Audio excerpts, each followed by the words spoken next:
ology book with me. I had all the ology books growing up,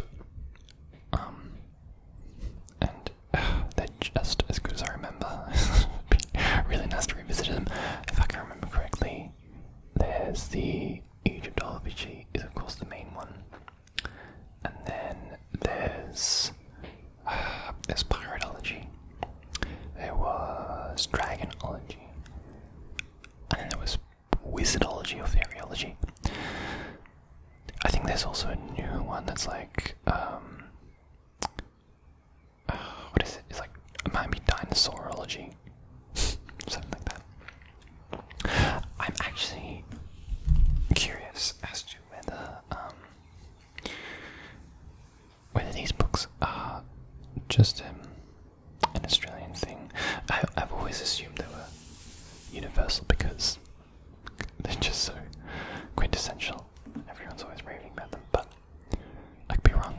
From what I can tell, they seem to be published by an Australian company, but I'm very curious to find out. Okay. Let's open this up.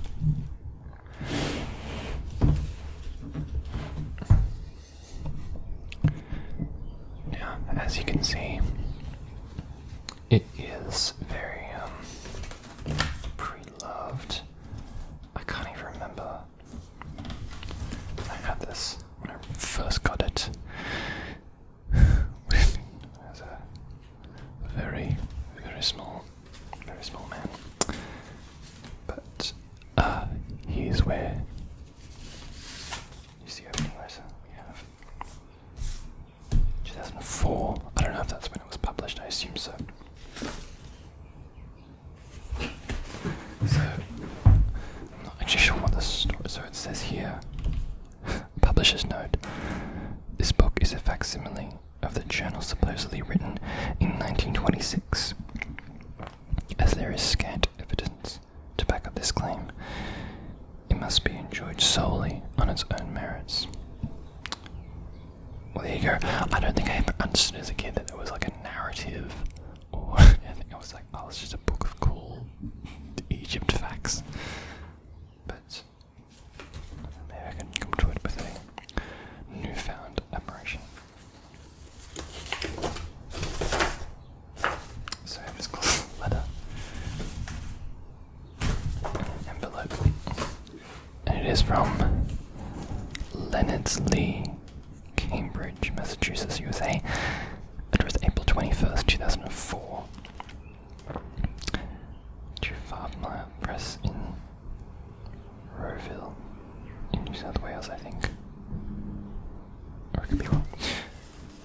I'll just briefly read it. So it says, further to our telephone conversation, please find enclosed with this letter the Egyptian book we discussed. As I mentioned, it is the journal of my great aunt, Miss Emily Sands, who was a keen amateur Egyptologist.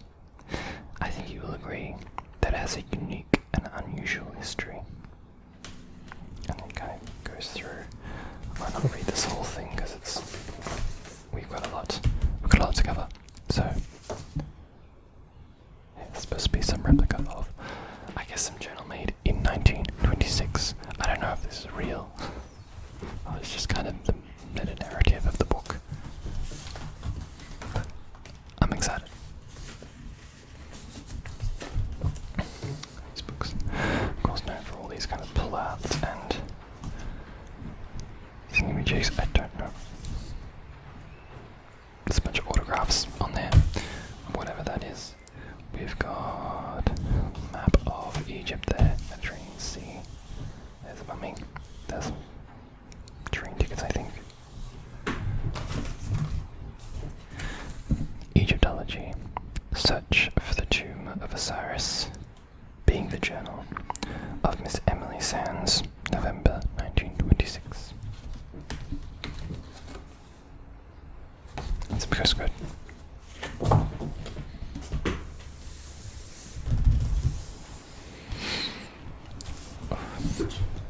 So much stuff to read. Alright, it says here. Arrival at Cairo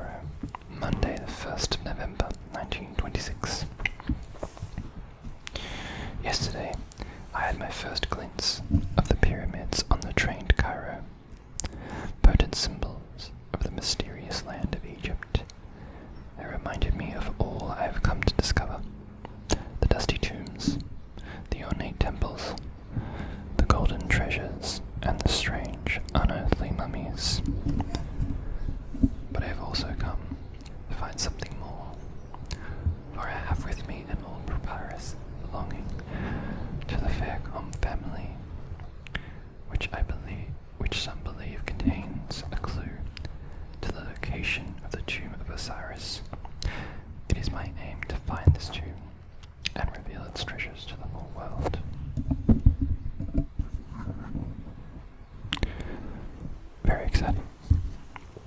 And here we have this little takeout. I think I must have tied that as a kid, but don't know why.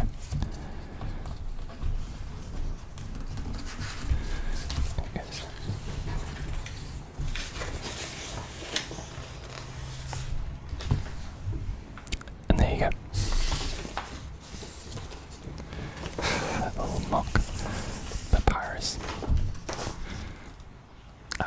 I don't know why I expected there to be something there. That's just really cool. It's really cool. Oh yeah, it says here.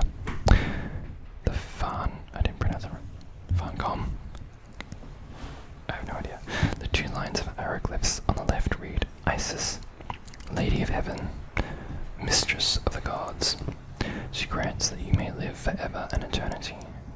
On the right, Osiris, the great god, foremost in the west, Lord of Osiris, who is in the holy mound.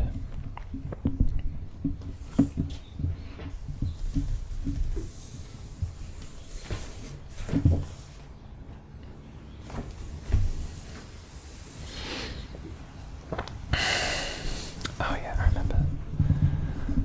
And this is the crown of Egypt, which is the combination of those ones. I always found that so funny as a kid. They just smushed the two crowns together.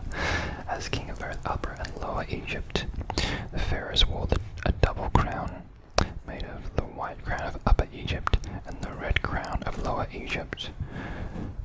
This red crown was associated with Lower Egypt, the area from Memphis northwards through the Nile Delta. The white crown.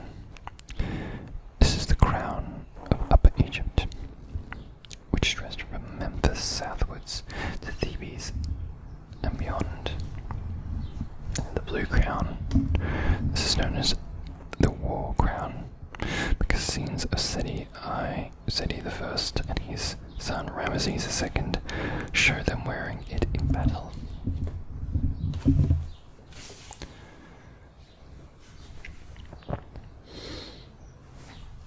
Oh, that's cool. That's a little timeline of the different kingdoms.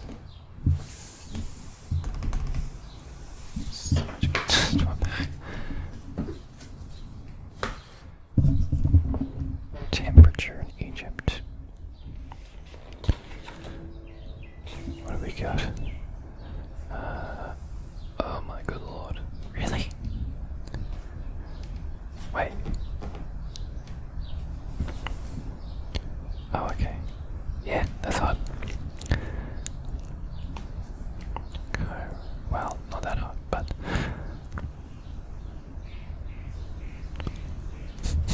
it's actually pretty separate. I don't know why I find that interesting as a kid, but that would fascinate me. Oh, there we go, here's a little map. I don't know if that's even fitting in the camera. Oh, whoops. Wow, that's bad.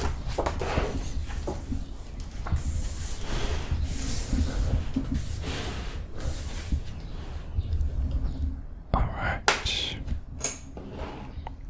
Oh, I love this one. Oh, what of all the pyramids? The pyramids of Giza in cross-section. All three of the main pyramids of Kings Khufu, Cheops. Oh dear, okay, I'm going to try to pronounce those two. Were broken into antiquity and all of their wonderful treasures stolen. Apart from stone sarcophagi, they now all lie empty. So the smallest one, built of limestone with granular burial chamber and lower outer casing, erected 2490 BC. Height is 214 feet. And the second biggest one, also built of limestone and granite, built in 520. And then the Great Pyramid, also built of limestone, granite burial chamber with fine Tura limestone outer casing, which is 481 feet. Around 8800, Caliph Mammon used fire and vinegar to enter the Great Pyramids searching for treasure. In the 1800s, Barcelona used gunpowder on Khaifra's pyramid to search for secret chambers. Today, gentler methods are used. So, sorry, I know I'm ignoring a lot. I just want to get through it all. There's just so much, and I don't want to bog down reading everything, all the text. Oh my god. This one always freaked me out as a kid. So, mummies have been used for strange things. When American writer Mark Twain visited Egypt, he wrote that they even used them as fuel in his steamboat. I'm afraid we couldn't get very far with this piece found. And so this is like cloth, like mummy cloth. It says found Saturday 13th November. I doubt that's genuine cloth, but creepy. I would have believed that as a kid though.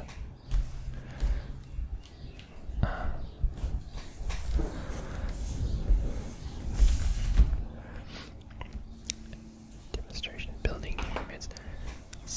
I can't even read that.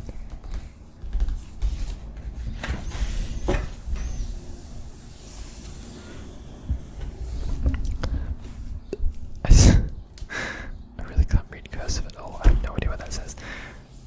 Let's see. We are at Saturday, 27th of November, 1926.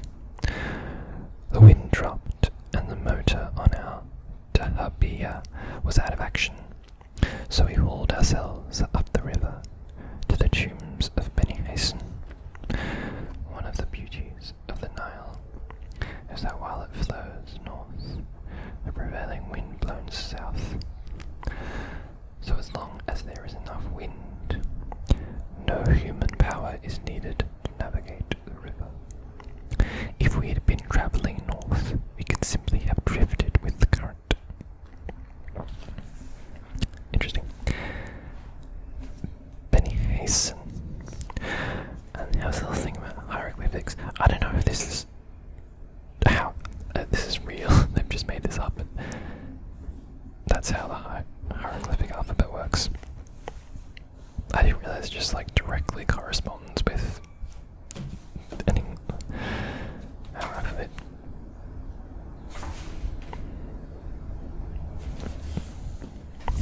I'm sure it's a lot more complicated than that, but this is all very interesting. I think I would used to I would go through and try to write whole words with this, but again, I don't think that's how it works. I don't think it's like one-to-one. I think this one needs a P, that one needs an N. Single letter signs. Here's some exercise to help you read the names.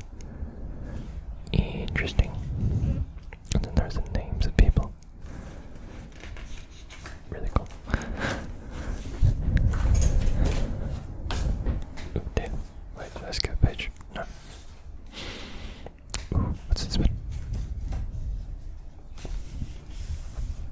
I assume it's the Temple of Seti I.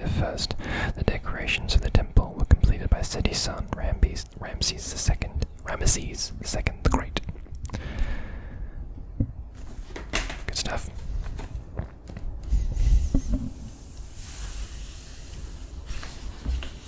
I'm really just, I have not changed since I was a kid. That I was only ever focused on the pullouts and the things you could play with.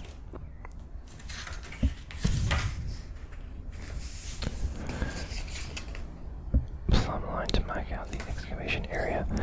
This is just excavation tools. Very cool. Oh, was this the... Yeah, this is some... I think I tried to play this. This is some board game. They have a whole... It seems quite complicated. And... Again... oh my god. Oh, no, I can open that. Okay.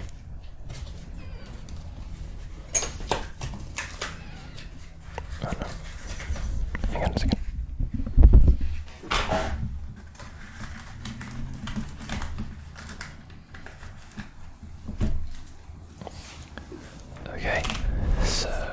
and some sticks and some pieces. And this. Let's read. It's called Senate.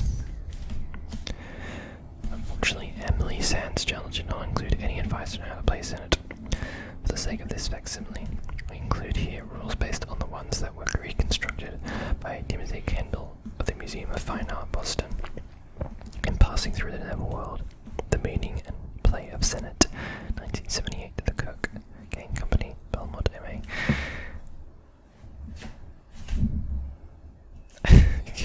It's like, as a kid, you're just like, oh yeah, but like, is this real? I don't know. That seems very legit. Is this supposed to be like actual ancient Egyptian game? Or just kind of part of the world building? Who knows, man? I mean, I can't imagine they would make a book specifically for kids that was just all made up, so I can only trust and assume this is all factually accurate. So there's that. Some sort of board game. Oh, I was like this one. This is all the layers of the mummy's tomb. Layer. Second coffin. The second coffin is made of gold foil, laid over wood, and like each of the other coffins, it reproduces the features of the young pharaoh. The third coffin, made of about 240 pounds of solid gold. The third coffin is the single largest piece of ancient gold workmanship ever to have been discovered anywhere in the world. I assume this is specific verses. Yeah, this is Tutankhamun. The mummy wrappings. Among the many wrappings of the mummy, Carter has found a whole host of jewels, amulets, and magical charms, all designed to protect the king in the afterlife. And now, oh, get rid of it. This always scared me. Oh my god. The mummy. After Carter's autopsy is complete on the boy king, his body will be returned to his tomb out of a mark of respect for both his royal status and great antiquity. It used to creep me out so much as a kid.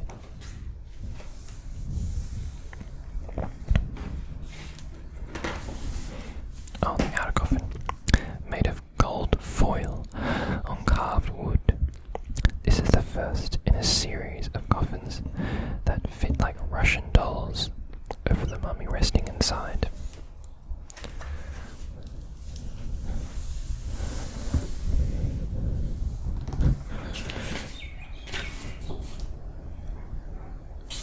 Percy by Shelley.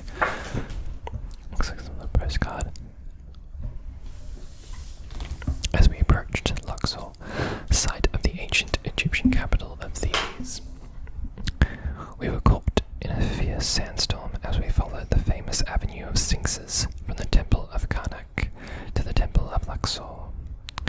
Across the river, we visited the famous singing statues of Memnon, two huge sandstone colossi. Assume these guys here that stand some 60 feet high. Very cool.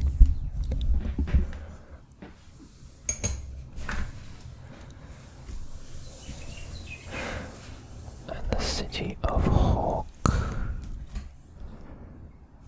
Ooh, what's this?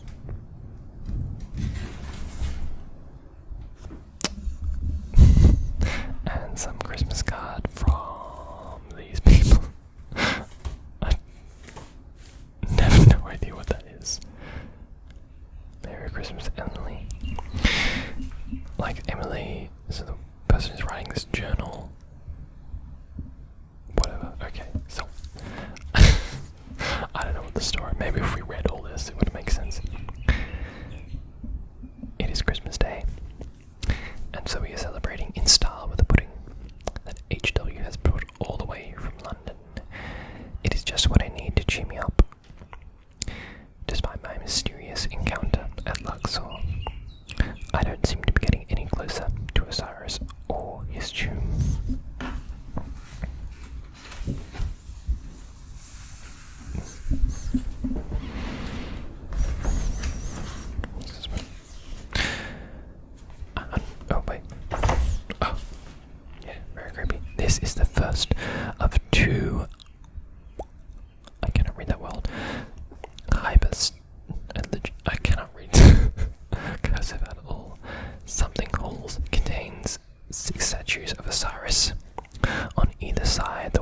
are covered with reliefs that show Ramses riding his chariot and sparing an enemy. At 150 feet from the entrance to the temple lies the sanctuary. The temple was built with such accuracy that twice a year at dawn, the rays of the sun shine through the doorway and light up these figures. Again, I don't know whether it's just like remnants, like for some reason that would have like creeped me out as a kid and so it creeps me out now. But I don't know if it's just the association. That was the fun of it. It was a little bit creepy, a little bit edgier, but because it was a book, no one had a problem with it. I am anxious to get to Philae, I don't know, for I now feel sure that it is our destination. But I am equally keen to search as much as I can about ancient Egypt before starting any excavations. So we are first going to south to visit Abu Simbel in the nearby kingdom of Nubia. I can't remember if she ever actually finds what she's looking for. I'm excited to see how this ends. Ooh. The Egyptian Book of the Dead. Horus leads Annie by the hand. The Egyptian Book of the Dead, Chapter 30b. The chapter for not letting Annie's heart create opposition against him in the God's domain.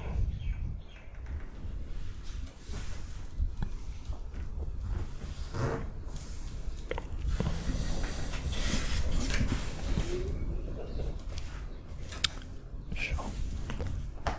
Not really sure what that's about. Not sure why it's the Book of the Dead. Oh, wow. And then the mummification process. Oh, so creepy. Organ removal. Step 1. First, the organs of the body were removed and the brain hooked out. Apart from the brain, which was thrown away, the organs were preserved separately in canopic jars. Mummification, drying. Secondly, the corpse was covered in a special type of salt called natron, and then left for a month or so to dry out thoroughly, so that it was much less likely to decompose. And number 3, wrapping. This is really interesting.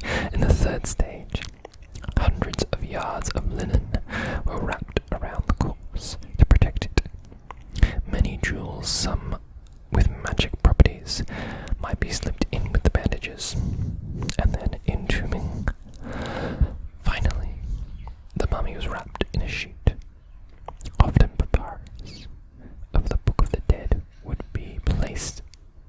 A papyrus of the Book of the Dead would be placed with it to help the dead man's body reanimate with his soul or bar to move about.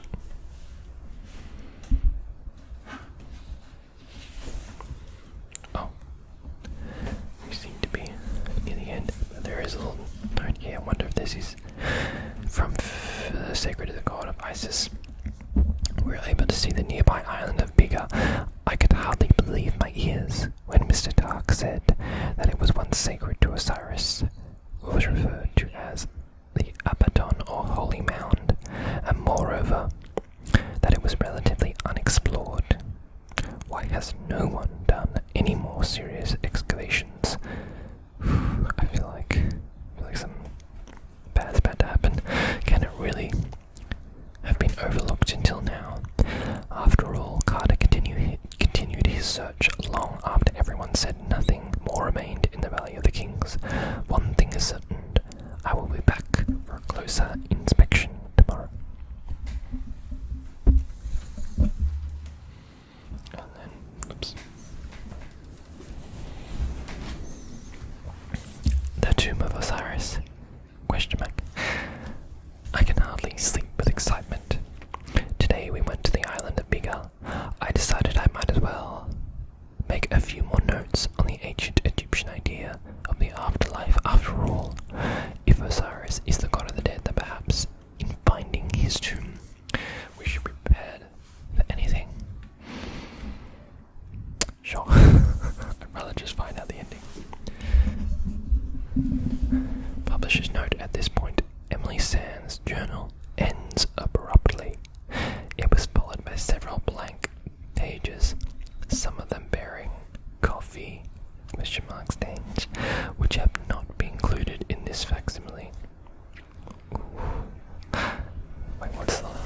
despite our encounter with the so-called priestess. We have decided, in the interests of science, to try fitting the amulet into the hole tomorrow, after we have had a chance to inform the local authorities. Then we will inform the world, hopefully of some stupendous findings. Oof, that's eerie. And then that's the end there. What have we got?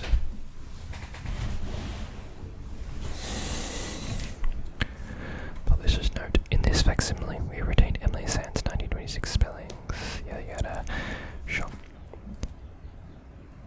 May 21st, 2004. Dear Miss Sutherland, I have read your great aunt's journey with great interest. My first impression was that the whole was an elaborate spoof, but on reflection I feel less ready to dismiss it out of hand. In some respects, it is very like other accounts of visits to Egypt, written by visitors of the late 19th and early 20th centuries. Miss Sands and her party follow a fairly conventional itinerary, determined by the course of the River Nile on which they travel. The notes she includes on places visited and on various Egyptological matters are generally accurate but not very original, and no doubt she had a good guidebook to help her. Who the hell are you? Okay, and then the last little note here. Oh, this is just a bunch of postcodes. Wow, that's so scary, because then we never find out what actually happens to her. Oh, these are legitimate ones.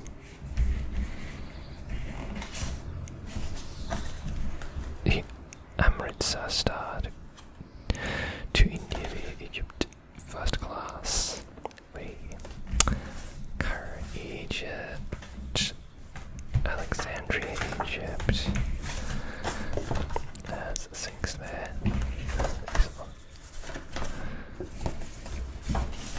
Very cool.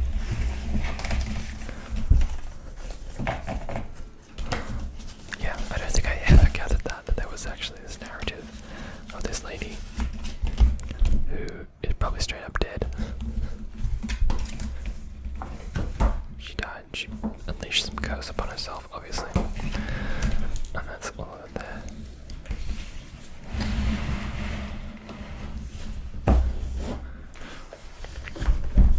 Well, thank you so much for joining me on that little trip down memory lane. I hope you really enjoyed this. I do actually have, I probably need to dig around for them, but I definitely have all the rest of the ology books, so very, very happy to make some more videos about them. If you would like, let me know. But until then, thank you so much for watching. I'm so happy to have you here and for you to have made it so far in the video.